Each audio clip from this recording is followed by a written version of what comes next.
हिंदू राष्ट्र देश की एकता के लिए खतरनाक। मैं चाहूंगा आप लोग इस छोटे से वीडियो को हमारे साथ ध्यान से अंत तक जरूर देखें और पढ़ें। तो आइए जानते हैं, डॉक्टर आम्बेडकर हिंदू राष्ट्र को भारी खतरा क्यों मानते थे।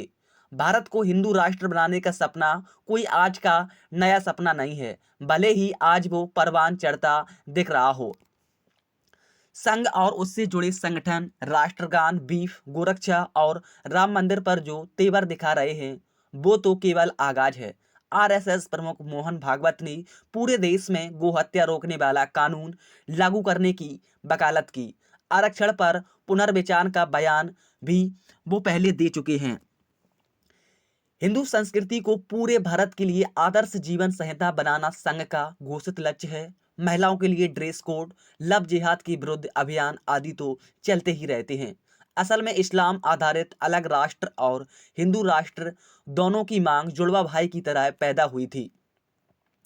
दोनों ने एक दूसरे को सम्मान प्रदान किया था। डॉक्टर आम्बेडकर ने 1940 में ही धर्म आधारित राष्ट्र पाकिस्तान की मांग पर आगाह करते हुए कहा था, अगर हिंदू राष्ट्र बन जाता है तो बेशक इस देश के लिए एक भारी खतरा उत्पन्न हो जाएगा। हिंदू कुछ भी कहें, पर हिंदुत्व स्वतंत्रता, बराबरी और भाईचारे के लिए एक खतरा है। इस आधार पर लोकतंत्र के अनुपयुक्त है। हिंदू राज को हर कीमत पर रोका जाना चाहिए। आज से लगभग 70 वर्ष पहले जिस खतरे के प्रति आम्बेडकर ने आगाह किया था, वो आज भारत के दरवाजे पर पुरजोर तरीके से दस्तक दे रहा है। भले ही संविधान ना बदला गया हो और भारत अभी भी औपचारिक तौर पर धर्मनिरपेक्ष हो, लेकिन वास्तविक जीवन में हिंदुत्ववादी शक्तियां समाज संस्कृति के साथ राज सत्ता पर भी प्रभावी नियंत्रण कर चुकी हैं। भाजपा की जीत हालिया विधानसभा चुनावों, खासकर उत्तर प्रदेश में भाजपा की भारी जीत के बाद शासन के तेवर और उसके द्वारा लिए जा रहे निर्णय और संघ की कर्ता धर्ताओं के बयानों से इसमें संदेह की कम ही गुंजाइश बची है। आम्बेडकर हर हालत में भारत को हिंदू राष्ट्र बनने से रोकना चाहते थे, क्योंकि वे हिंदू राष्ट्र जीवन संहिता को पूरी तरह स्वतंत्रता, समता, बंधुता का विरोधी मानते थे। उनके द्वारा हिंदू राष्ट्र के विरोध का कारण केवल हिंदुओं का मुसलमानों के प्रति नफरत तक सीमित नहीं था। सच तो यह है कि वह हिंदू राष्ट्र को मुसलमानों की तुलना में हिंदुओं के लिए ज़्यादा खतरनाक मानते थे। वे हिंदू राष्ट्र को दलितों और महिलाओं के खिलाफ मानते थे। उन्होंने साफ कहा है कि जाति व्यवस्था को बनाए रखने की अनिवार्य शर्त है कि महिलाओं को अंतरजातीय विवाह करने से रोका जाए।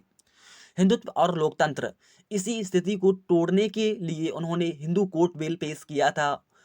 उनके हिंदू राष्ट्र को भारी खतरा मानने के पीछे जातीय व्यवस्था से पैदा हुई असमानता एक बड़ा कारण थी, जो स्वतंत्रता, बराबरी, भाईचारे और लोकतंत्र का निषेध करती है। उनका मानना था कि इस असमानता के रहते ना तो वास्तविक स्वतंत्रता कायम हो सकती, न समता, न स्वतंत्रता, समानता के बिना किसी सामाजिक भाईचारों की कल्पना की ही जा सकती है।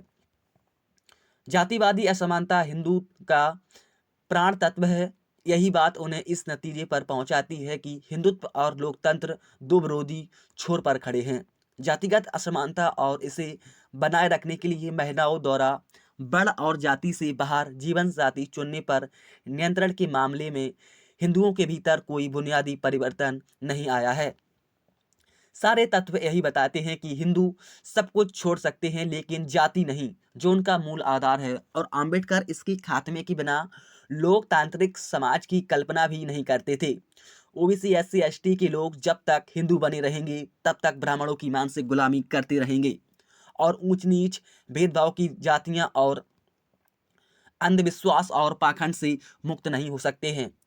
इसलिए ही सिंबल ऑफ नॉलेज बाबा साहब डॉक्टर अंबेडकर जी ने 14 अक्टूबर 1956 को हिंदू धर्म को लात मारकर बौद्ध धर्म अपनाया था और अपने अनुयायियों को बौद्ध धर्म अपनाने का आदेश दिया था। अगर आपको यह जानकारी अच्छी लगी हो तो इसे आप अपने दोस्तों, जानकारों में व्हाट्सएप, फेसबुक पर जरूर शेयर करें और उन्हें भी शेयर करने को कहें।